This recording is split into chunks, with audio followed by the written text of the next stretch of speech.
she doesn't just think it, she says it on camera. I'm white, and I've got everything I need. No one clutches their purses when they're in a room alone with me.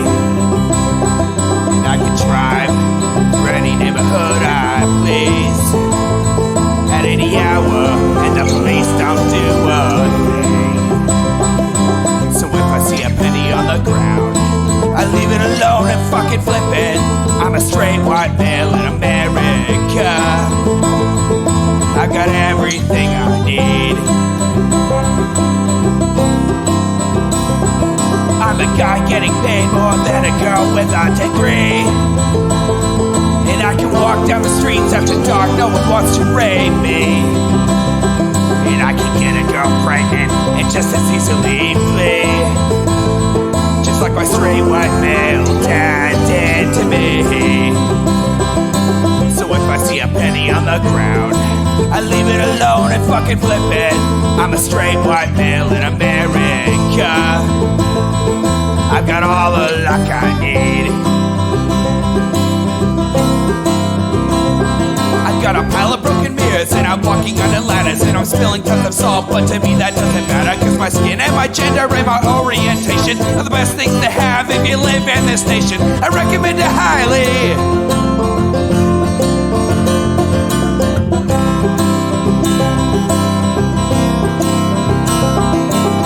If I see a penny on the ground, I leave it alone and fucking flip it. I'm a straight white male in America. I've got all the luck I need. Shit's gonna work out for me, cause I'm a straight white male in America. I've got all the luck I need. All right, everybody, welcome to the Intellectual Dollar Tree. We do the show live every Wednesday at 7 p.m. Pacific right here on Twitch. That's twitch.tv/Echoplex Media. For anybody listening on the pod, make sure you follow us over there.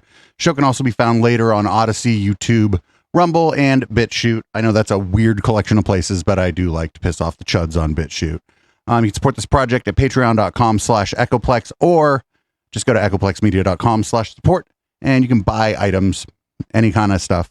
All kind of stuff. Anyway, I'm producer Dave, flying solo tonight. Homo Alono. HK is on adventures, and he'll be back next week.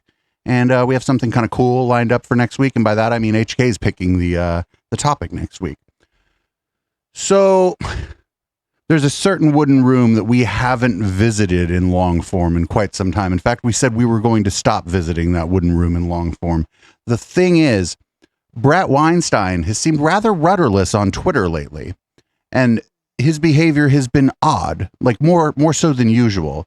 So I thought it might be a good time to check back in this week. And so here we have it, our return to the Galaxy Brain Humidor. This is the Dark Horse Podcast, episode 138, Thou Shalt Follow the Science.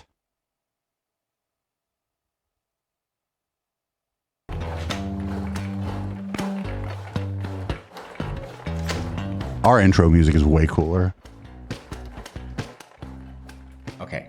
Hey, folks. Welcome to the Dark Horse. What happened there? Live stream number 138. We are your Dark Horses in residence. I am Dr. Bret Weinstein. This is Dr. Heather Hying. Mm-hmm. We have suffered a technological malfunction, but have recovered splendidly, I will say. Oh, so splendid. Splendidly.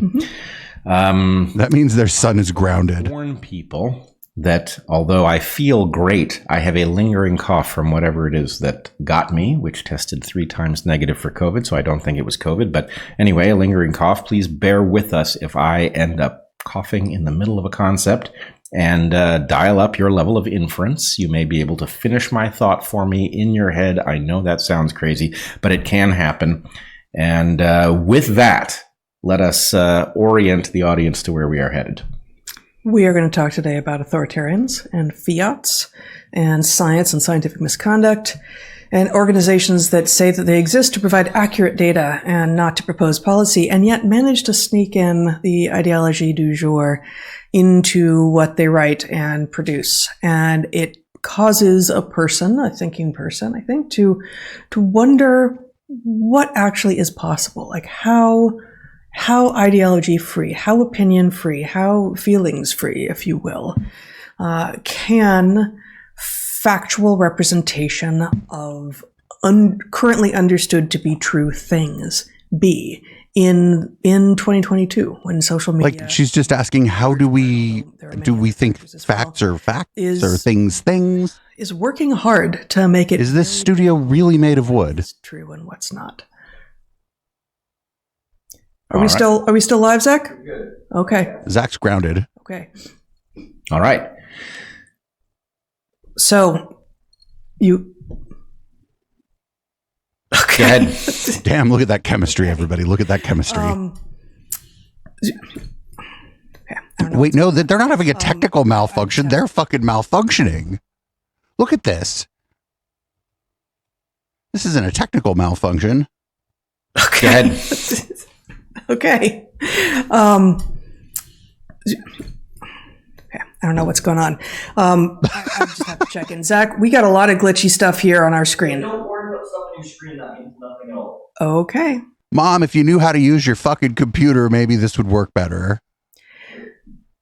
So probably to the relief of some people listening right now, we're not going to be back next Saturday. We are not going to be here. There will be another podcast that Brett is doing with a guest that will be up at the same time. So that will keep you thinking, hopefully. And we will be doing a live Q&A after today's stream if the technology allows. You can ask questions at darkhorsesubmissions.com. So my usual hourly rate, if I was going to help somebody build out their studio, would be around $100 an hour. And that would be, I'd do everything. You just have to buy the computer and shit. For them, $18.50, not 18.50, but 1,850, $1,850 an hour, and plus expenses, and I will go up to Portland and I will idiot-proof your fucking studio.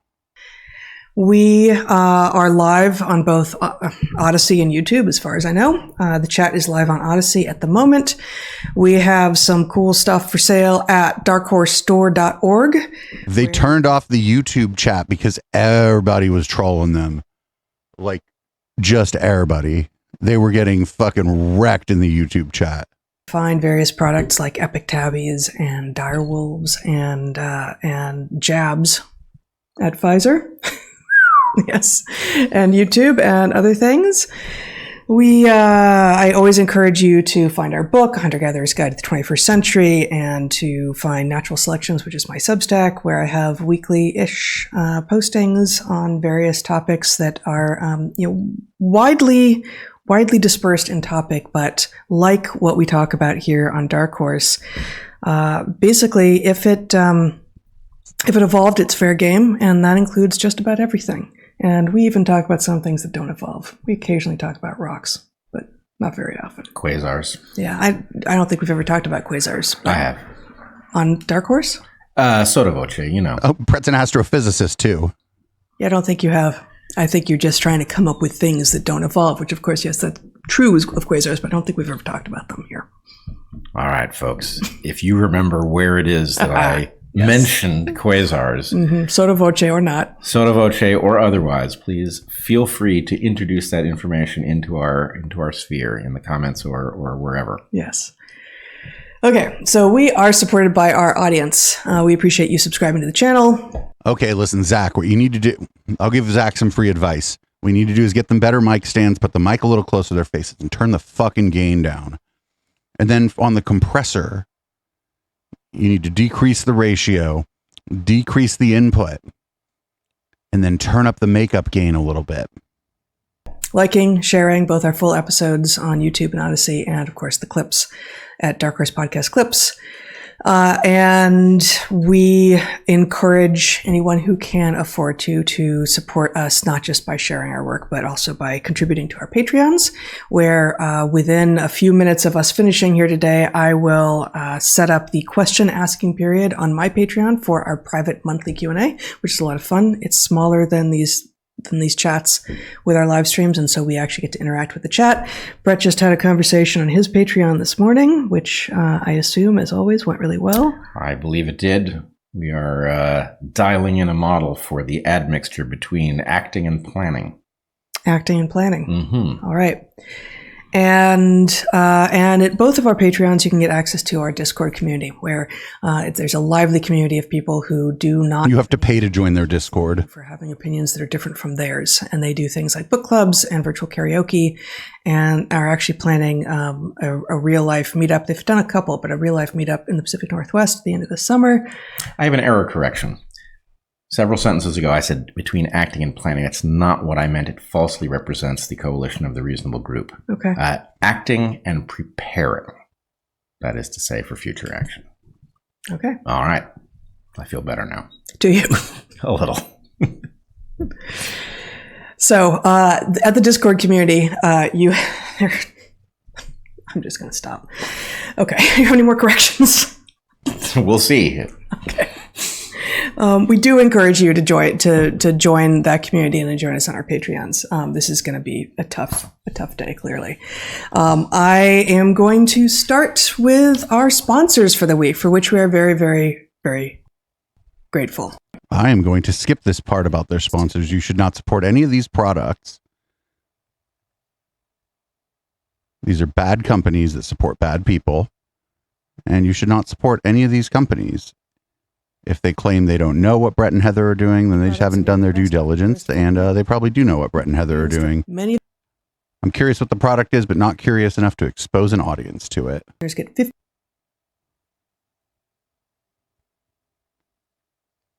Made it his mission. People registered AIDS aimed their vote. God, this is a long fucking ad. And in a particular situation. Like, why is this ad so long? One deal. Receive.com. So, perhaps our technical difficulties are in the rearview mirror. That would be great. That would be great. And we are ready to discuss some of the topics of the day. It has been a strange week in the world, and and also in our world, and so we have a number of things that we might want to say something about. And if this makes sense, I was thinking that you might lead us off by talking a little bit about what has happened to Salman Rushdie. Yes, what has happened to Salman Rushdie is oh no, they're going to say it's like wokeness gone wild. They're going to say it's like woke people's fault. I think shocking to every thinking person. And at another level, it's something which has a history leading up to it of 33 years. Salman Rushdie was attacked this week prior, my understanding is, to giving a talk in New York, and he was gravely injured. I believe he is expected to survive, but might lose an eye and has serious damage, which will impact him from here on through his life. This is presumably the result of a fatwa issued 33 years ago by Ayatollah Khomeini, based on the fact that he had apparently delivered a fence to Allah in the Satanic Verses, a book of fiction that he penned. Mm-hmm. And he has lived under that threat courageously for all of those decades. And I learned in looking into that fatwa, they're going to compare themselves to Salman Rushdie. I swear to you, they're about to do that. In 2012, several $1 million that has been offered for a person who eliminates him. It was never lifted, and several of the translators of his work into other languages were attacked, and I believe a couple of them were killed. So, even translating the work is deemed worthy of, is deemed a mortal offense. Yes, and although the Iranian government has distanced itself from the fatwa, the monetary reward was raised by a semi-official entity connected. So this is really a fundamental question about how the world is to be run, what is within the purview of a nation state and what is not. It is also well worth noting, as many people have, that there is some comparison to be made between this violent act and what happened to you and me on Twitter yesterday. and cancel culture. And of course, one. Oh, no, they're fucking, no, this is not cancel culture, dude. Cancel culture, no.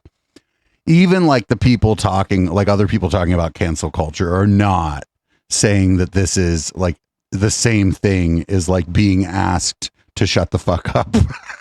Cancel culture, in which you are simply stigmatized and ostracized and maybe driven from your chosen profession, is certainly preferable to being attacked by a knife-wielding madman. But there is a way in which this is a difference in degree, but not in kind. No, it's a difference in kind. One is either just people dunking on you on Twitter, which is a lot of what cancel culture is like somebody says something fucking stupid and everybody dunks on them and like, I've been canceled because everybody's making fun of them. Or maybe you lose your job. Maybe you lose some, public respect that you might have had. Maybe you lose subscribers on your Patreon or whatever. But that is a different in kind to having someone stab you. That's not a difference in degree.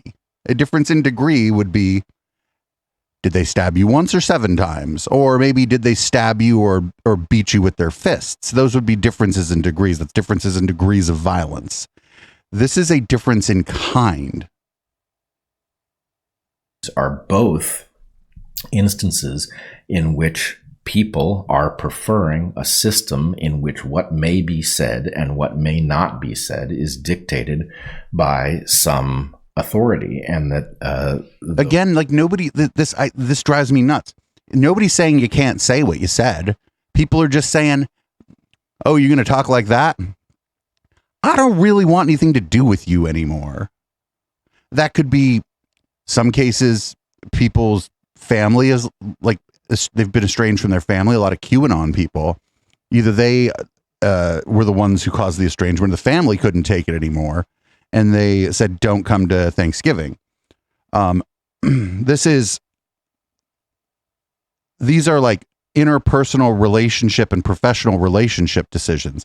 These are freedom of association decisions in a lot of cases. This is gross. What he's saying here is gross. Those limits should guide discourse and be severely punished when they are violated. And there is an alternative, of course, which is the alternative upon which the West is based, in which individuals are free to think and to say essentially anything. Now, of course. Yes, of course. But then other people are free to think and say anything in response. This shit right here, it's like a one-way street. It's like, I get to do X, Y, and Z, and you get to shut the fuck up. That's actually not freedom. That's authoritarianism. That's what the Ayatollah was doing. That's where the fatwa comes from. The fatwa comes from, I get to talk and you get to shut the fuck up. Of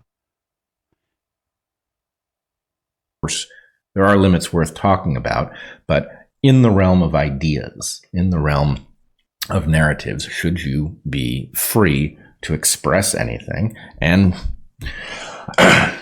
be challenged if what you have said is vile or dangerous, but not. Oh, to be challenged, like if someone had a popular YouTube channel and they were to invite their critics on, maybe. Oh, that's what you don't do. Do y'all remember when what the fuck did Matt Leck say to him? Matt Leck was like making fun of him on Twitter. Matt Leck is the producer of the Majority Report. And Brett Weinstein was like, oh, Sam Cedar needs to fire Matt Leck. And Sam Cedar obviously did not fire Matt Leck, because that is what part of your job at the Majority Report and part of your job here at this much smaller enterprise is to piss off people like Brett Weinstein on Twitter. It's polemics. It's all in the game, baby. But when it was pointed at him and someone kind of popular or some kind of popular entity pointed that at him, he decided he was going to do a cancel culture. So he does the same thing. Not be silenced. And of course, this is in one way counterintuitive, because everyone who believes that certain things are right, in whatever way things can be right, and other things are wrong, would of course prefer a world of the rightness flourishing and the wrongness being absent. But the problem is, as the American founders correctly realized, the truth is counterintuitive. That even though most ideas that are expressed are probably at best valueless and very frequently wrong and sometimes downright dangerous, the most dangerous thing is an environment in which you cannot express ideas that are not sanctioned, because that is a world in which there can be no progress. That is a world frozen in some state. The founders said that Congress shall enact no law, like abridging the freedom of speech. I forget the exact wording of the First Amendment. The wording of the First Amendment was specifically about the government. It wasn't about people clapping back on you on Twitter, or some university telling you they don't want you to give a talk, or some comedy club saying, maybe not so much. It didn't say anything about that. It said Congress. And by extension, we generally understand it to also mean state governments can't do it, and local municipalities can't do it. School boards can't do it, that kind of stuff. Frozenness, really, which I think is what many people who think that free speech should go by the wayside are not recognizing. It is also the height of hubris. It is an arrogance that comes of imagining that now, finally, after however long it is that you want to keep track of in the past, finally we have arrived at a moment of perfect understanding. And whereas we can... when they do this, who the fuck thinks we've come to an era of perfect understanding? It's just it's always this such a vague notion of the people who disagree with us. The people who want free speech gone think that we've come to an era of perfect understanding. Heather, do any of these people have names so that we could check and see if they've said anything like this? People get mad at me. They're like, you're really mean sometimes to the people you're criticizing and this and that. But at least that motherfucker that I'm criticizing has a name. At least you could look up the person I'm talking about and what the fuck they said. Whereas these people, it's like, just they don't like free speech. They think we have a perfect understanding. That's great, Heather. Who the fuck are they? Because it ain't me. It ain't most of your critics. And all look back on previous moments and say, weren't they confused? Weren't they small-minded? Weren't they ignorant? Didn't they not know the things that we know now? It imagines that we are now omnipotent and omniscient, and that we have full possession of not just... What do you call a straw person argument when instead of just a person, it's like everyone who disagrees with you? Is it a straw critic? Do we call it the straw critic argument? What is the argument when it's not just the straw person? What do we call it when it's expanded to just a vast number of people who think you could go fuck yourself? What do we call that? Just the knowledge, but also the power, and therefore that we want the full possession of the power to make sure that everyone who doesn't yet see things as clearly as we do can be forced to be relegated to basically be our underlings. So I wanted to try to put this in context of a model that longtime listeners of Dark Horse will have interacted with many times in many different contexts. In the comparison between fatwa culture and cancel culture, you could view them as distinct and one preferable over the other. They're a difference in kind. Yeah, fatwa literally means it's like Scientology's fair game, where you can do anything to destroy that person if they're a critic. Yeah, that's fucking completely different than you should be fired from your job as a professor because you're sexually harassing the students, or you're impossible to work with, or you're telling people about race and IQ garbage. These are not the same thing. Fatwa, we just saw what it looks like when someone tries to enact a fatwa. They try to kill you. Or you could view them as the same thing in a different form. That the purpose is to make sure that what is accepted by fiat rather than by some process in which we all participate. Mm-hmm. And No. The discourse is accepted by process. It's a messy process. People are rude to each other. They make fun of each other. People sometimes go too far, and people get their accounts suspended. All kind of shit happens. It's a mess. It's a process. It's just a mess. here's the thing that I think needs to be explored. One of these is obviously religious, right? It is by religious authority that the fatwa on Salman Rushdie was issued. And the other of these is nominally secular. Yes. That is the wrong way to think about it, though. It is true. But that's not the way anybody's thinking about this, except for maybe like super edgy atheist types who like still think it's like 2010 or whatever. Like, I'm not really, as far as the fatwa goes, I understand there's a religious aspect to it, but the difference to me is just the fucking straight up call to violence and the fucking monetary reward for the violence. That is fucking so dramatically different than people clapping back on you on Twitter and then you ending up like quitting your professor job or whatever because you think, I don't know, because you think they're going to fire you. Like these are just like so fucking different. It doesn't really matter that one comes from religion and one doesn't. It's like, what is the outcome, the ultimate outcome if things go poorly for if you get canceled versus if you get fatwa'd? Well, if you get canceled, maybe you lose your job. Maybe you don't go out in public as much because people, you did something bad or you did something a lot of people think is bad and you don't want to deal with that shit. Whereas if you get fatwa'd, they kill you or you get fucking injured, like terribly injured. These are like just so far and away different than each other. Factual level, but it is untrue at a deeper level. And what I would argue is that we come, all of us, irrespective of what lineages we emerge from, we all come from a world of religious authority. Every lineage has that feature up until some point at the least, and some of them continue to have it. Those religious authorities are the result of an evolutionary process. Wait, no. And what I've argued many times, and I'm going to argue here again, is that you cannot found a religion in the same way that you cannot write a myth. Mm-hmm. You can write a narrative, and then selection can act upon narratives, throwing out almost all of them relatively quickly after they are written, preserving a few that have some kind of value, and then honing them and turning them into durable myths. Yes. And the same thing can be should have taken the night off, Brett. Of a religion. You cannot found a religion. You can found something that functions on those modalities, which I would say is correctly understood to be a cult.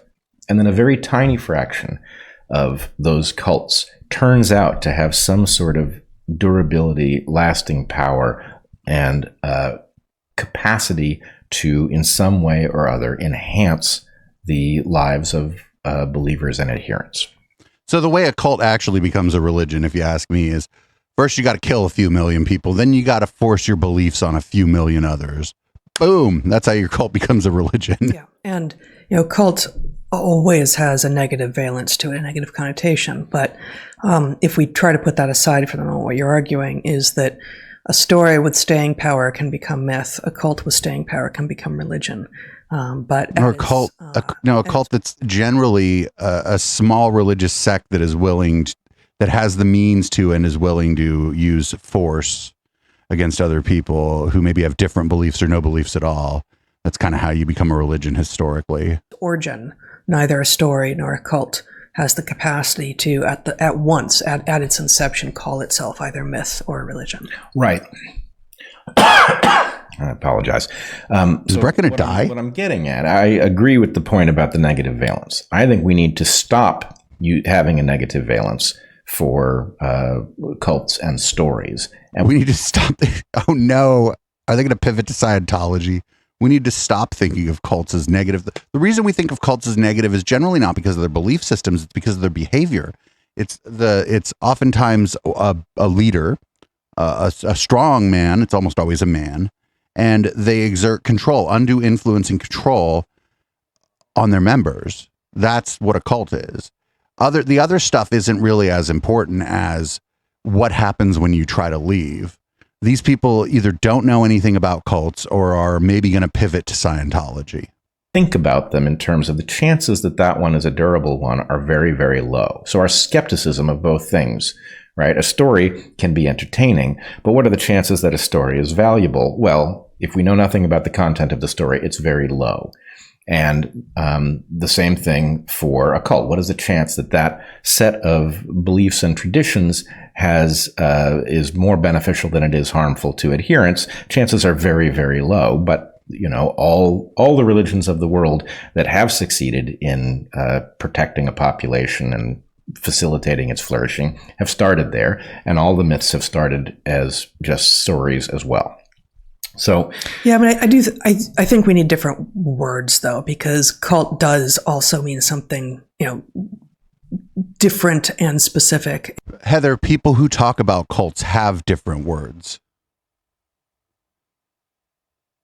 High control, high demand group. It's like the best description of like what a cult is. We have other language for that, Heather. And there are plenty of stories that don't have the capacity to turn into myths. So I would say this is an imprecise mapping. I don't think so, but I think it does require extra precision to get there, because somebody who imbues a cult with the capacity to advise that person as if it were a religion that has withstood the test of time is making an error. So the point is that the negative... I didn't follow that. The negative connotation of the term cult comes from the fact you wouldn't say that a book that contained a description of a candidate religion was itself dangerous. It is the adherence to it. That is to say, people who ascribe it with that kind of potential... that kind of value in the present before it has stood the test of time and before it has been refined by selection in any way are making an error. They are treating something... Not to like dwell on this, but the problem with the cult is the fucking behavior of the higher ups, almost always. Not always the higher ups, but the higher ups are the ones sort of driving the behavior and driving when we talk about cult-like behavior, we don't generally talk about the beliefs. We're talking about how you can't leave, how you get love bombed, like the process. It's the process of indoctrination that's the problem. And at some point during the indoctrination, now the cult has undue influence and control over you, and they're able to make unreasonable demands of you. That's the problem. These people haven't looked into anybody who studies or researches cults. They haven't even spent 5 fucking minutes looking into this. And all they have to do all day is this fucking show. With the capacity to advise that it is not yet known to have. So, that's fair. I don't think that addresses the question of how, I'm not prepared for this conversation. I'm not remembering the various technical definitions that have been proposed for what makes a thing a cult as opposed to some other small organization. And gee, if only you didn't have to work all day in the fucking coal mine or whatever it is you do during the day. Heather, what did you do all day before your show? You couldn't spend 5 minutes to figure out, like, just look up a few resources on like people who do cult research. This drives me crazy about their show.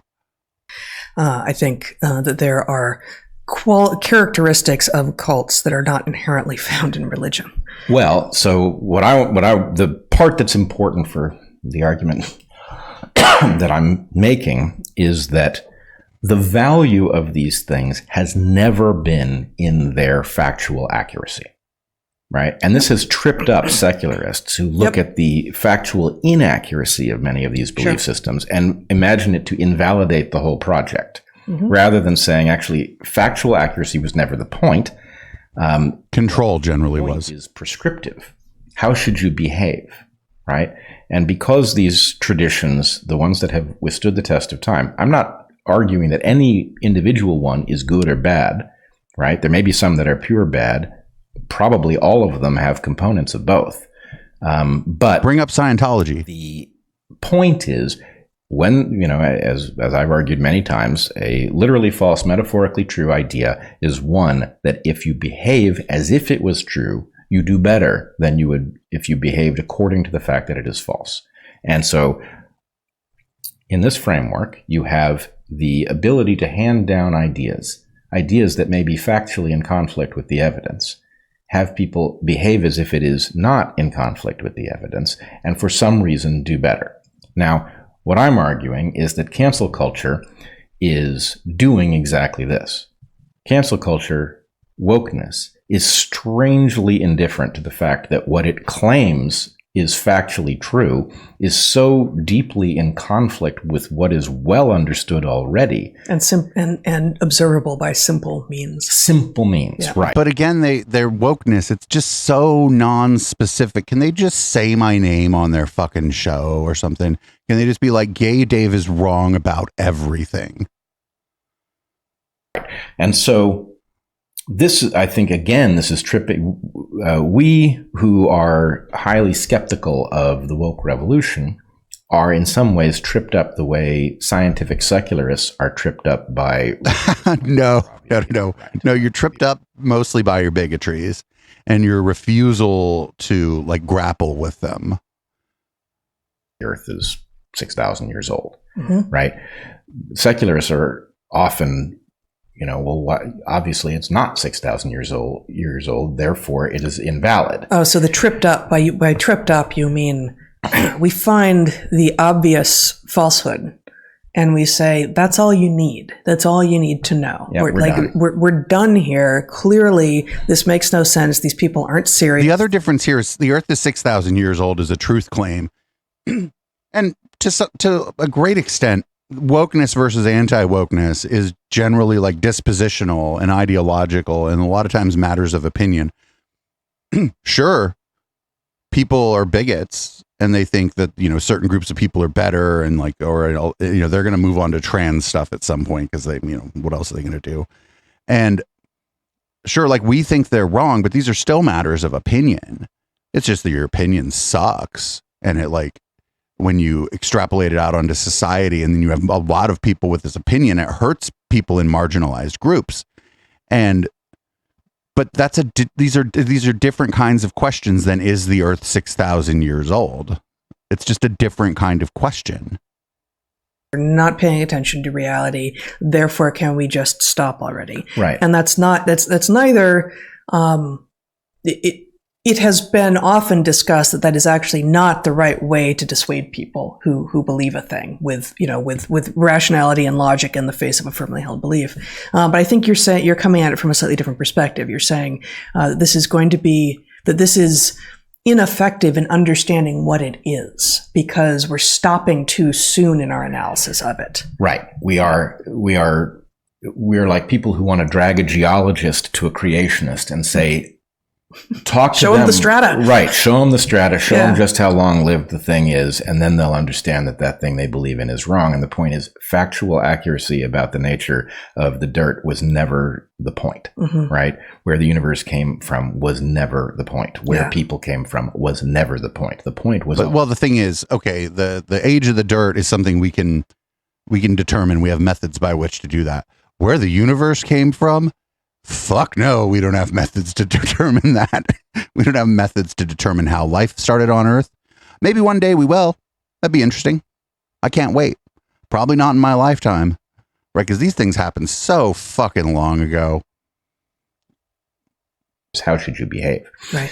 Now, the dangerous thing here, and the thing I want to distinguish, right? Obviously, if I have to pick between fatwas and stabbings and being maligned on Wikipedia.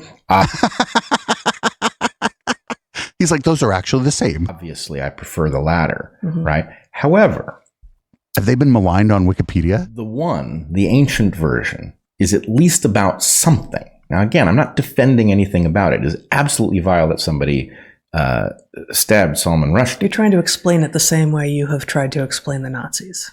Well, yes. Oh, did we miss Brett trying to explain the Nazis? See, this is what happens when we abandon ship on people. We missed Brett trying to explain the Nazis. I bet it was almost as good as Jordan Peterson trying to explain the Nazis. There is something, the fact that cancel culture has some analogy in the sense that it wants to fiat belief, that it wants to fiat beliefs that are in conflict with factual evidence and is completely indifferent to the comparison between the two, is about the fact that this is some sort of brand new cult, right? It has two things going against it. One of them is it wants perfectly dangerous, insane things, and it is in no way tested by any process, right? Mm-hmm. So the point is, it's like somebody came up with this bullshit and now wants to hand it down with the authority of God. And the point is, the authority of God is not about a deity. The authority of God is about the test of time. And no time has passed here, right? Wait, what? So what we're watching is... Wait, no. As society changes, like once the change happens or once you see the change emerging, yeah, not a lot of time has passed since the change happened because you're living through it, Brett. Like, come on. Like, this is so fucking mind-expandingly stupid. He's like, no, society changes. Not a lot of time has passed. It's like, no fucking shit, dude. Yeah. That's why we're saying that the times are a-changing. I got a whole song about it in the 60s. A cult of some kind of power structure that wants the right to alter the most fundamental things about civilization on the basis of beliefs that are completely wrong, but it hasn't even demonstrated that it knows anything that would allow it to last a decade. But which beliefs and who's espousing them? Like, come on. It's all so vague. It's so frustrating. If like I was interviewing somebody and they were talking like this, even if I thought they were smart and I was planning on having like, a cordial interview because I thought they had like a deep knowledge base about something or other, I'd be remiss if I didn't challenge them on this stuff, because I'd be like, hey, I don't know what you're talking about. And he just does this. He just does this. It's just so fucking vague. Like, who is he talking about? What ideas haven't stood the test of time? And if your ideas have to stand the test of time, then why should we even have any new ones? Right? Nothing at all. This is actually highly relevant to one of the things I wanted to talk about, which I could insert here, or I could hold off. It's your call. Let me just insert. She's like, I'm going to say something crazy. Should I do it now or 5 minutes from now? One of the things that I was hoping to talk about. It's going to feel very not in keeping, but I know that you're going to be able to return to this. Yep. I ran into this story this week, Zach. What is the tampon tax? 28 states do not charge sales tax on menstrual products. This is on a site called usafacts.org, which is a site I had never heard of before, which if you look, we're going to try I'm going to try to use my computer here. Look at what they say they believe. Principles. USA Facts believes that facts deserve to be heard. Democracy is only successful when it's grounded in truth. We're here to provide that grounding with trusted. Oh, I bet this is some third way bullshit. I bet I would hate that website. And we standardize data straight from government agencies and present in plain language with helpful visualization so you can understand the history of programs and policies. Okay, and they say a number of things here about being comprehensive, understandable, factual and unbiased, contextual. I don't know about people-centric. I don't know what they are claiming there, but well, why don't you read what it says under there? Your stream kind of went a little Nintendo 64 on us here, so we can't read it. Why don't you read what it says under people-centric? Maybe you get an idea. It's only a sentence or two, Heather. I know you don't do research before your show, but and it's started by a former CEO of Microsoft, current owner of the LA Clippers. I don't know why that's relevant, but you always see those. Oh, it's Steve Ballmer. To this guy. Is it Steve Ballmer? Oops, I lost the. Oops. So take away my screen for a second, Zach. Thank you. So the original article here that got me to this site, what is the tampon tax, begins with this sentence. About a quarter of the U.S. population are women in the 15 to 49 age group, and while not everyone in the group needs menstrual products, footnote, it's an essential part of life for many. So just before I go to that footnote, I will say the question is one that may not be of interest to many of our listeners and viewers, but it is a question about if you are one of the, half of Americans who at some point in your life are likely to end up needing menstrual products, and this feels like a necessary. This is something that is necessary that you did not choose. That is just part of what your life is. Should that thing be taxed? right? And so that's what Maybe it should be free. data are being collated to address, like which states do, which states don't. But this footnote, not everyone in the group needs menstrual products. The group, again, being women in the 15 to 49 age group. Footnote 1, well, turns out these people don't know how to write footnotes because footnote 1 is irrelevant, but it's actually footnote 3 that they mean here. Wow, that's tiny too. For those of you looking, you can now see it says women outside of this age group and people of any gender who menstruate may also need these products. Now, again, this is on a site, USA Facts. But yeah, some people, yes, the footnote was fine. They did maybe they fucked up the footnote and put 1 where 3 was supposed to be. I mean, I don't know if you've ever fucked up a link on your blog. I certainly have. .org that has described itself, and indeed, I will find here the Washington Post interview of this guy, Steve Ballmer. She like doesn't know who the fuck Steve Ballmer is, dude. Wow, y'all are swimming in Peter Thiel's money, and you have no idea who Steve Ballmer is. All right, dude. The Washington Post interview of the guy who founded USA Facts. This is an interview from 2017. It says, again, the former chief executive of Microsoft and the current owner of the LA Clippers. He describes himself here as a pro-facts partisan. Okay, so he's trying to be clever here. He's a pro-facts partisan. So on this site, which describes itself as many ways as it can think to, as being about facts, not about opinions, not about caring about your feelings, not about, choosing an ideology, it has snuck in to the footnote of this article the idea that you are a woman if you say you're a woman, and that is going to mean that we can no longer talk about basically menstrual products being only for women. And it feels to me... But I mean, you can, right? Like... If I said, oh, women need tampons or menstrual products, nobody's going to jump down my throat. Somebody might be like, hey, that's incomplete. And that's all they said is that, hey, the wording here is a little bit incomplete.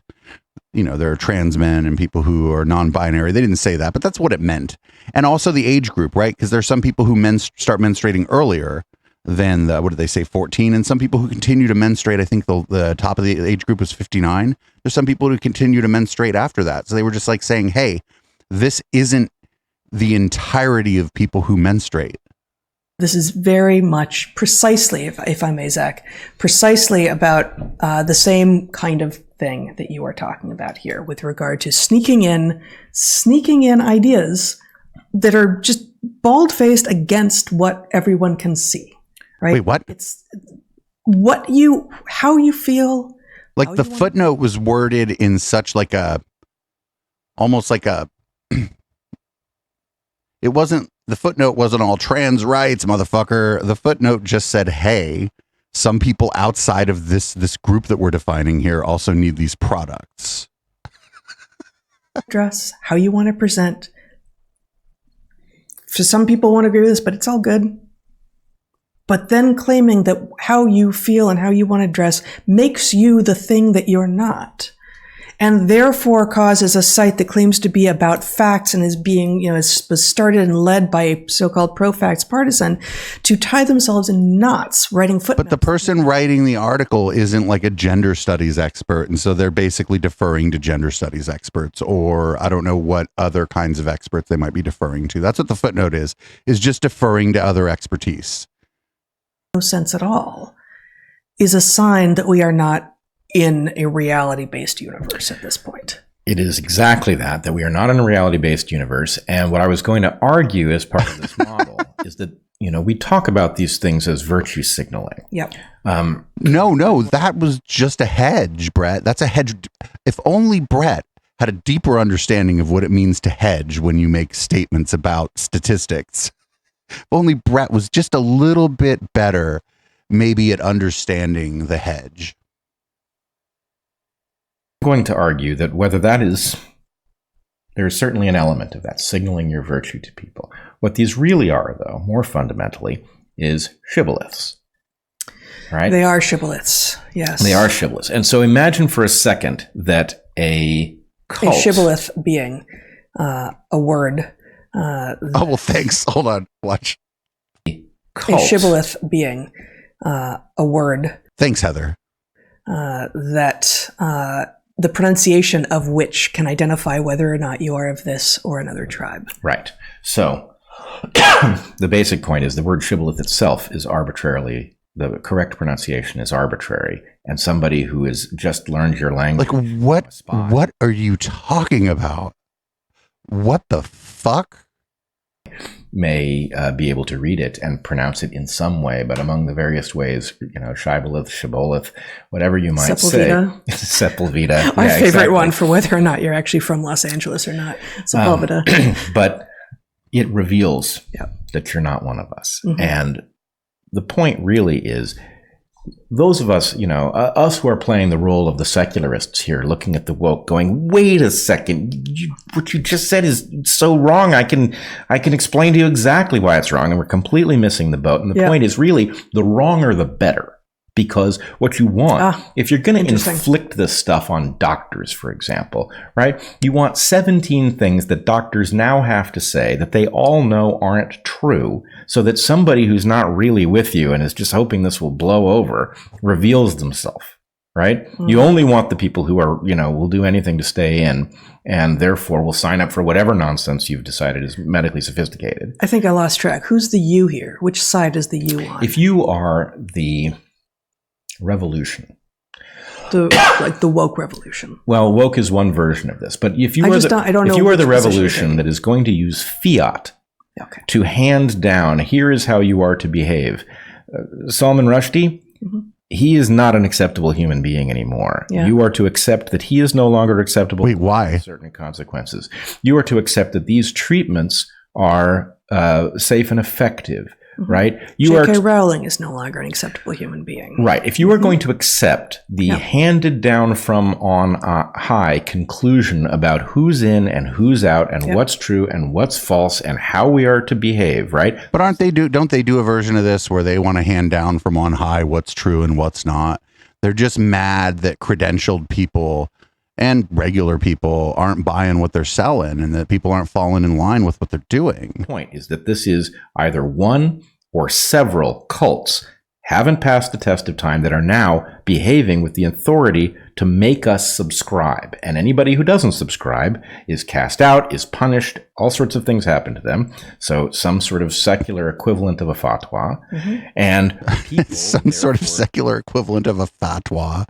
Except like people just make fun of you and tell the university that you work at that you're a joke and that you shouldn't be working there. It's like a fatwa. Who don't get cast out increasingly are accumulating beliefs at odds with the basic facts of reality, right? How can that be, right? Well, this is how that can be. And I would argue that in one sense, the secularists are again, in some ways, at fault here, because what's happened is it's this phenomenon, apparently various people have said this, the religion-shaped hole. That to the extent that it is true that religion is a product of evolution, that its purpose is not to tell you how the universe works, but to tell you how to behave. It is a narrative structure that comes with prescriptive recipes for well-being. And that the stories that come along with it are at odds with the facts, either because those who wrote those stories didn't have access to the facts, right? Or because the purpose is to be at odds with the facts in order to figure out who's on board and who isn't. So what we are dealing with is a bunch of cults that are using an architecture built into the human mind, right? The desire to have somebody tell me how it is that I should behave in a confusing world. And if that somebody is an ancient tradition that has passed the test of time, then there will be at least some wisdom in the prescriptions of how to behave. Not in the facts as they are described, but in the what you're supposed to do. The thou shalt and thou shalt nots will carry wisdom. That is not the case for some brand new cult that is handing down pseudo-wisdom and nonsense stories by fiat, backed by threat. Right? That's where we are. But the threat is like that you're going to get dunked on, or that people are going to say that you shouldn't be teaching students, or people are going to say that you shouldn't be the CEO, like a public official for a company or a public official for the government. Like this is nothing like a fatwa. I can't believe that they're still on this. Well, it's not inherently the case. So your point is, if it's ancient and it has persisted, there is very likely to be some wisdom there. If it is modern, and therefore it has not stood any test of time, that is all we know. It has not stood a test of time, and therefore the near certainty that there is some wisdom therein is much lower. Well, I'm going to go a step further, and I realize you are correctly repeating back an argument that I just made a few minutes ago, that we have to be indifferent as to whether or not it will stand the test of time. In the case of the modern cults, I don't think we do. These particular active cults that are using this religious modality to feed us prescriptions by fiat power, because there is science, and we are able to look at the things that we have been told about what we must do, and we are able to evaluate the question of whether or not they did function to our benefit, right? So, for example, the question of vaccine safety and effectiveness, which here we go. Yeah, these vaccines are safe and effective, right? Follow the science. That's what we were told. Now, we can see that story coming apart. And so the fact that we have been handed something that caused people to harm themselves or to take risks that they didn't need to take. Why were children vaccinated with these things? If they a healthy child stood effectively no risk from COVID, why would they accept a treatment that would expose them to significant risk? So in this case, what we have is an early ability. The test of time has already proven these things false, I guess, is what I'm in some cases. I mean, I think. But wait, when the vaccines came out, weren't they the ones saying like immediately that they were bad, and weren't their ideas new and novel and hadn't stood the test of time? And I think that like the test of time has proven them wrong. Like they've been dunked on and made fun of and discredited by a lot of people who I think are fairly credible. Like the people at Science-Based Medicine have been on Brett and Heather since they started going anti-vax. And there aren't too many people more credible on like medicine and science communication, at least in my mind, than Steve Novella and David Gorski. It's unfortunate. It's too easy to go like, okay, well, here we're talking about this one. Here we're talking about this one. This is already falsified. Sure, we got lots of these things that are already falsified with varying degrees of the recognition of that falsification. I will say, though, to interject again, one of the things that I wanted to get to ultimately is that the CDC has updated its COVID guidelines, and so let us just talk about that a little bit here, since you raised it. NPR reports. NPR reports on Twitter. Who knew? They say the update isn't a huge overhaul of the existing guidance, but it does represent an increasing focus on individuals making their own decisions about their level of risk and how they want to mitigate that risk, said Dr. Marcus Plessia, Chief Medical Officer for, I didn't look up what that is. So you have nothing to do all day but the show, but you couldn't be fussed to look up what that is. Guidelines, and I'll show you the actual CDC guidelines shortly. The summary has 4 bullet points. Those exposed to the virus are no longer required to quarantine. Unvaccinated people now have the same guidance as vaccinated people. Students can stay in class after being exposed to the virus, and it's no longer recommended to screen those without symptoms. The second bullet point is the doozy, right? Unvaccinated people now have the same guidance as vaccinated people. Well, isn't it obvious then that hidden in that bullet point is we recognize that effectively you are the same?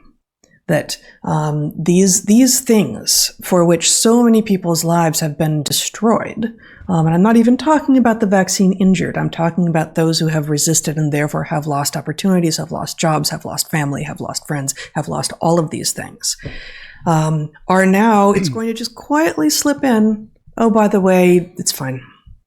Never mind. Not even in our bad, though. Wow. Not even in our bad. Hold on. Let me put up the actual CDC document. Let me put it up in the PDF form though, so I can show. So here's the CDC document that it's in, yeah. This is from August 11th, a couple days ago.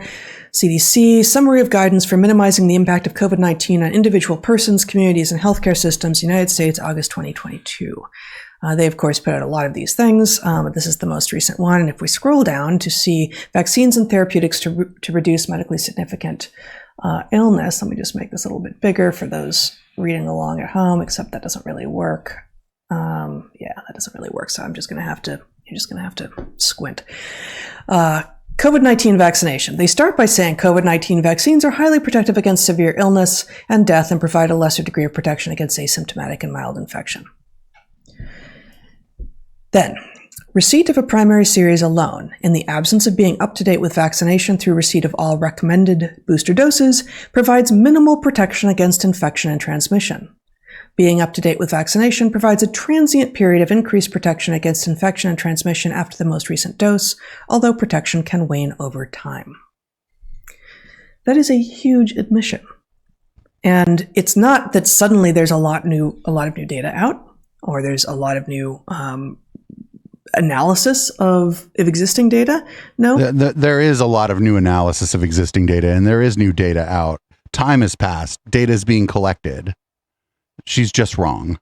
These are things that we have known, and I don't know what prompted this report now, but what we are seeing is we, the CDC, are going to put out a report that allows those organizations who have been listening to us as if we are the law, which they are not, to start treating the unvaccinated like full people again.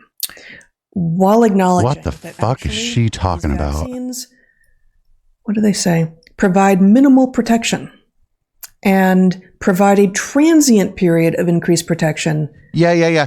They don't they provide some protection against getting infected, some protection against spreading it. But what the vaccine does is makes it so you don't get incredibly sick and so you don't end up in the hospital. That's what the vaccine does. Which wanes over time.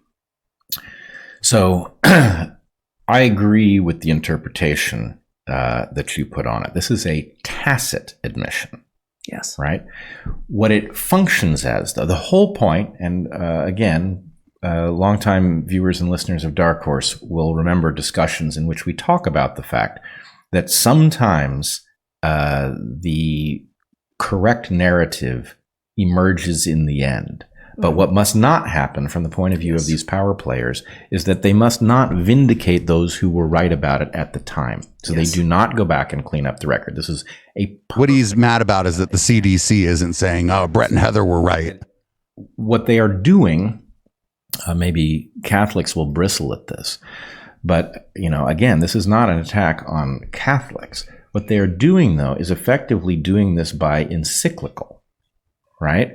They are simply updating the wisdom from the oracle, right? The person with the connection to God is telling us what the new wisdom on the vaccines is. And the new wisdom on the vaccines is that the vaccinated and the unvaccinated are equivalent now, right? They are not saying, actually, our old story fell apart so violently that we are forced to backtrack. And you, by the way, probably ought to figure out who was right about that in the first place and start listening to them because they had us beat. But they weren't saying what they just talked about the CDC saying. That wasn't what they were saying and what they were being criticized for.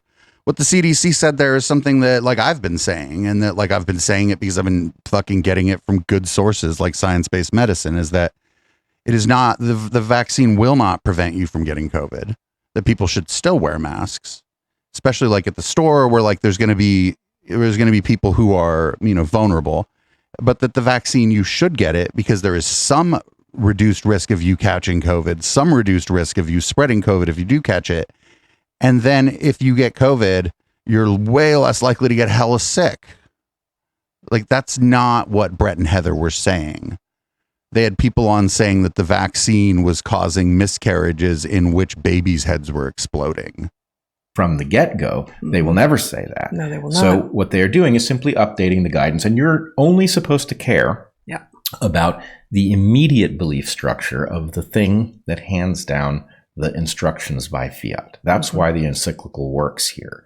And again, It is because whatever it is that has captured the CDC is functioning to create something that fits a religion-shaped hole. A religion-shaped The religion-shaped hole. The CDC is captured by something that is trying to fill a religion-shaped hole. Get the fuck out of here. Now to start treating the vaccinated and unvaccinated equally, which of course you should have done all along, right? Yeah. What's more, it lags the reality, right? It does not pay any attention to the accumulating evidence that in fact these vaccines have been harmful, right? But that's not what, because that's not true. So the CDC isn't saying that.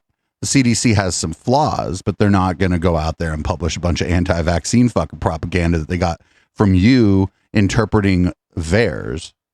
Immunity. It completely ignores the fact that even the data that they use to argue that these things have some substantial effect that, yes, wanes over time, ignores the fact that they create a vulnerability when you're first given them, right? So a vulnerability when you're first given them, do they mean that like when I got the booster, I was knocked out for 24 hours? Is that what they mean, or do they mean like babies' heads exploding? There's a burning bush on that mountaintop over there, and I spoke with it, and I came down with the new wisdom about how it is that we are to behave. And you're never going to believe this, but I know that we were busy scorning and throwing out of our homes and our theaters the unvaccinated. But as of now, we're going to stop doing that. Yeah. Right. I'm still less comfortable going to venues where vaccines aren't required. For a while on a weekly basis checking for instance, the local theater companies, who's going to let us in. And I gave up a couple months ago. I was like, I'm done. These people are insane and they don't understand anything. Fucking shout out to the fucking theater kids. Fuck yeah. They're like, get out of here, weird wooden room people. Reality or science, and they're just never going to let people who didn't take the jabs back in. And it turns out that quietly, without some of us noticing, I just got told yesterday, oh yeah, actually, at least here in Portland, Oregon, suddenly most of these places are letting in the unvaccinated, aren't checking, aren't asking for negative tests, all of it. Yes, as conditions on the ground change, policy both from the government and from private organizations is going to change. And in the big cities, the vaccination rate is pretty high. And so the hospitals aren't over full of people for the most part. In places like Portland, where I live in San Jose, San Francisco, New York City, Boston, those kinds of places, yeah, the vaccination rate is so incredibly high that at this point, maybe the venues don't need to check anymore because they're not going to overrun the hospitals. Again, the question that I'm stuck on, and I know that this is exactly part of what you were talking about. Like I'm stuck on what changed, what happened, guys? What conditions on the ground in your own head, and for the most part, people don't operate that way. I want to know what happened, and I want accountability, and I want some damn apologies. Is the CDC going to apologize to Heather? Does she want the CDC to apologize to her? The societal level, and I want this to never happen again. And instead what we see is, well, what the CDC said. But, it's just it's a lot of mumbling and a lot of footnotes and whereas just if you would put on my screen for a moment, Zach, again, a tweet from someone I don't know who this is, Politically Homeless 2 is what they call themselves, a thread regarding the news of the CDC's new guidelines in no particular order. I was not allowed to volunteer at my kids' schools for over a year because I wasn't vaccinated. A family refused to carpool with us because they said they were uncomfortable with their son sharing a car with us. We had been ratted out by a mutual friend who said to the other mom, well, you do know they aren't vaccinated, right? Right, but that's their right. They have freedom of association. They're free not to carpool with the unvaccinated. We were uninvited to good friends to share a vacation house with them. Oh, the struggle. Oh, we couldn't go to a friend's vacation house in the Hamptons. School's theater company because Denver Center rules. 50% of the restaurants and many businesses in our neighborhood were off limits to us. I won't forget which ones. I'm just going to read this because we don't have any of these precise stories, but it's a frickin' match for so many people's experience. We had to eat ice-cold lunches out of a backpack huddled outside with frozen hands when we skied at Vail Resort because we weren't allowed inside the lodges. Wait, these people went skiing at the Vail Resort. the fucking like audacity to act like you're like a part of like a stepped upon class because you had to eat a bag lunch outside of Vail. And after just 2 days of my pass, wasn't worth it. I wasn't allowed to stay in a hotel or eat in any restaurant for a work trip to DC. I had to cancel it altogether as it made travel there impossible. My husband, having trained already for 6 months, was banned from participating in an Ironman event. A group of his friends told him over text that he was endangering them and their families, and they told him he couldn't stay in the Airbnb with them and they told him he couldn't stay in the Airbnb with them for a trip they had been planning. They no longer speak to him. I was called a conspiracy theorist by dear friends and was left in the dust by them socially. I would have given kidneys to these but that's like that's like the ticket you buy. Like this person that posted this probably isn't just like unvaccinated. They were probably loud and proud about it on Twitter and Facebook and shit. They cut me off after a vax that didn't stop transmission or infection. My teens experienced unbelievable amounts of stress. We didn't book a trip. I was disinvited. My husband. Oh, we didn't book a trip. I didn't book a trip last week either. Fired. So yes, and it goes on and on. I elided some of that. So yes, I am seething a bit right now, having read the CDC's new guidance, knowing that this is what the guidance should have been all along, minus the ridiculous masking. I want apologies and I want assurance. But the masking is a whole different discussion. They just threw the masking in at the end. Brett and Heather sometimes take credit for being ahead of the game. They kind of stopped doing it, but they take credit for saying early on in COVID that people probably should be wearing masks. They like, oh, the fucking government got it wrong. We got it right. We said everybody should be wearing masks, but they're not talking about that anymore, are they? And again, I know that won't come though. That thread speaks for a tremendous number of people, and even those who became skeptical, who didn't get boosted, who did their first shot or first 2 shots and then said, no, actually no more, I'm not seeing it. This set of experiences is invisible to a majority of Americans, at least, and I think in most of the weird world. And that invisibility means that it is more likely to be able to happen again. Yes. But that's the majority of people are fully vaccinated. I, of course, share exactly your sense of ire and your desire for an apology, because, of course, an apology would involve some power to prevent it from happening again. Yes. And exactly, you could reference the apology. Exactly none of that has been conveyed here. Right. Now, of course, again, that is perfectly predictable that it would go through this. So the real question is, those of us in our... Did people do this when the fucking speed limit in California went from 55 to 65, like speeding enthusiasts? People who were like, actually, I have a modern car with good brakes. It's a safe car, and I think I can travel at 65 miles an hour, and the government's only letting me travel at 55. Then once the government raised the speed limit here in California to 65 on most interstates, did those people demand an apology for the years and years and years of 55 mile an hour speed limit? It's like, you apply this to other things, and it seems quite silly. How do we push the point and say, not good enough, not nearly good enough, and here's the never again problem. Okay.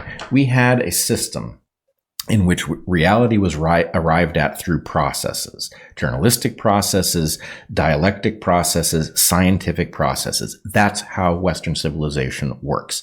They bypassed the entire thing. They decapitated it, and they handed us down directly as if they had gone up a mountain and talked to a fucking burning bush. They handed us... Ooh, Brett's on one. Brett's ranting. You know, as if from God. Here's on fire. You are to believe and to act upon. They were wrong. They did tremendous harm, and they brutally punished those of us who stood up and said, you couldn't possibly know what you're saying. The mechanisms to know do not exist. You are lying if you are claiming to know these things because you couldn't. Even if your conclusions had been accurate, you are lying in claiming that you can know these things when they claimed to know them because they couldn't possibly have known them at the time. And I love the metaphor of decapitation here, because then what they did is they took the head, no longer attached to the system of science, to the dialectic, to the process by which we actually come to understand truth. They stuck it on a stick and they put it in front of us and had it jaw off at us. And Wait, a what? lot of people believed it. Said, okay, that talking head. Wait, what? She doesn't just think it, she says it on camera. must represent science and truth and reality and democracy. It must. Well, and they also they used a childish, cartoonish mechanism built into the minds of many people to trigger this. I mean, remember how Anthony Fauci became Anthony Fauci to all of us in the public who didn't know who he was, right?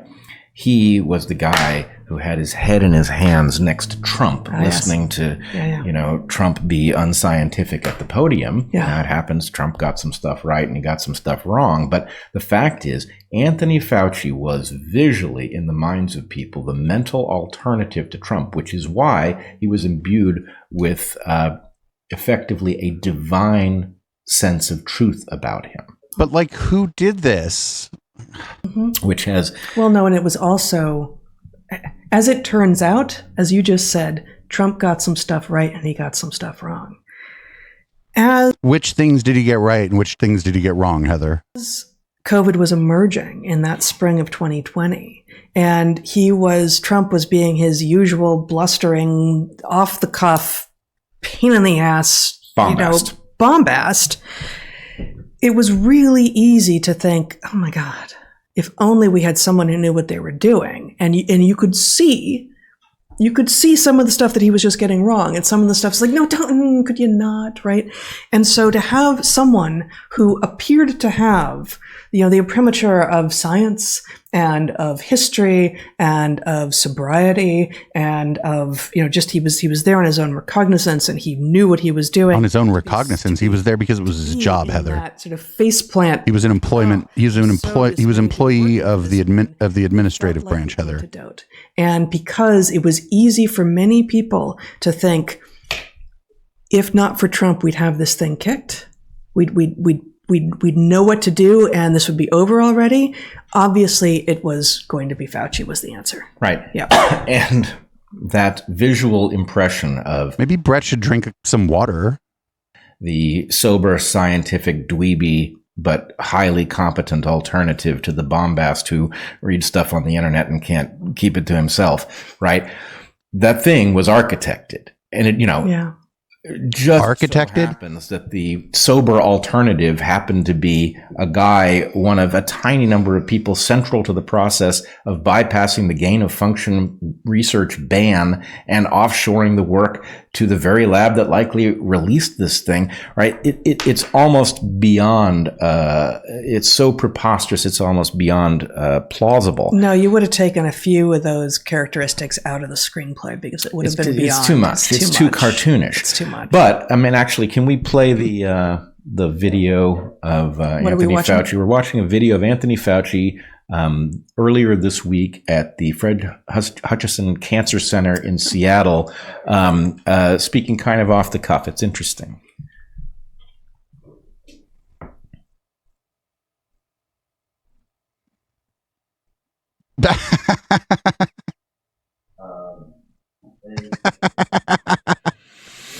Well, Zach's fired. Can't hear him, so let me tell you what he said. Okay. Oh. It's like a 50-second. Yeah, it's a 50-second thing. Most people have probably seen it already, but...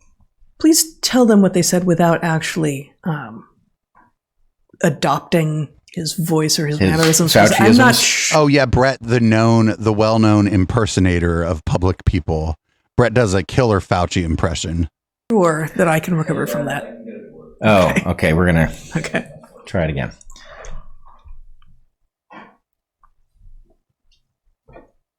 It's in the middle.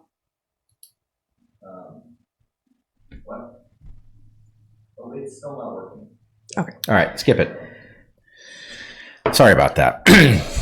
Anthony Fauci, and I will not imitate him for marital reasons. For marital reasons, because I don't know if what he's got is contagious. But anyway. I just would never be able to look at you the same way. What he effectively says with obvious glee, delight, pride, all of the, I don't know how many sins are involved, but I don't think there's any gluttony.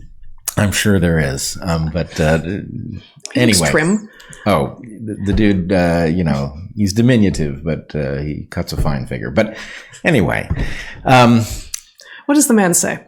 He says that apparently there's something dubbed the Fauci effect. So far as I can tell, he dubbed it the Fauci effect, but something called the Fauci effect, in which people are they are applying to medical school because his scientific, competent, blah, blah, blah modality has inspired them to take up medicine by his model or something like this. Which Because he says, I, Fauci, symbolize integrity and truth. not to me, he doesn't. Well, that's, but I I know. just looked up the little. But like, they didn't play the clip. We don't know what he said, and we also don't know what his tone was, right? Because I could be like, hey, you know, there's a Gay Dave effect where everybody's a streamer now, and just the way I said that, you know that I don't fucking believe that, right? You know that it's like so like his tone and like his body language and stuff while he said it is like completely missing. Also, like, I don't trust these two to like accurately relay what somebody else said. Blurb. What actually does he say? The Fauci effect, more and more people going to medical school, he claims, is because he symbolizes integrity and truth, especially, and I think, I'm paraphrasing here, in this era of misinformation, he invokes January 6th. He invokes a range of things from January 6th to whatever.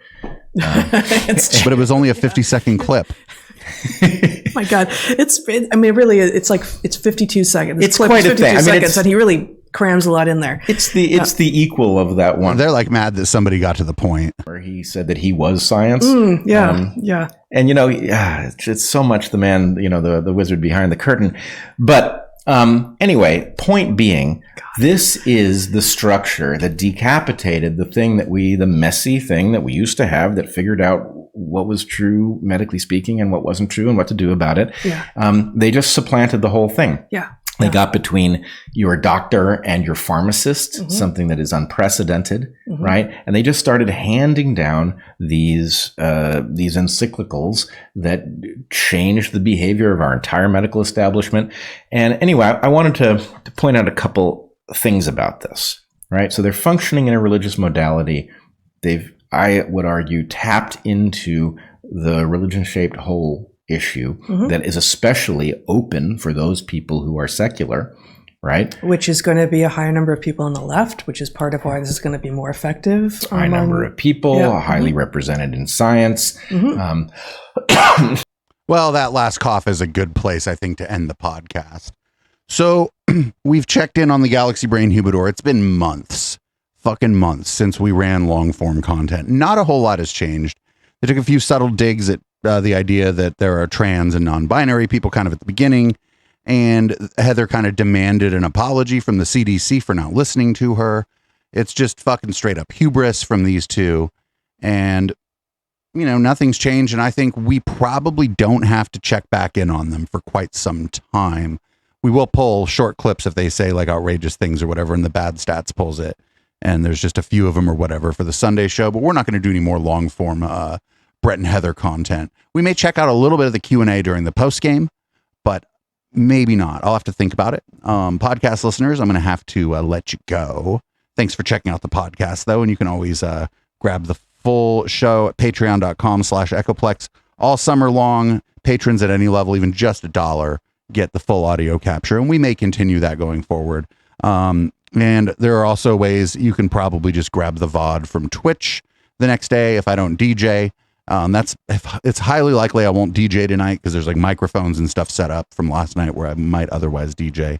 But yeah, check us out on Twitch, twitch.tv/echoplex media. And if you're one of the few watching this on YouTube, do follow and subscribe to the channel.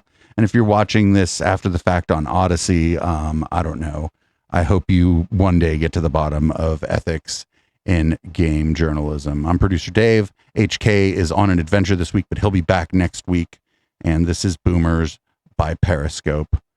And I'll see you during red light, everybody.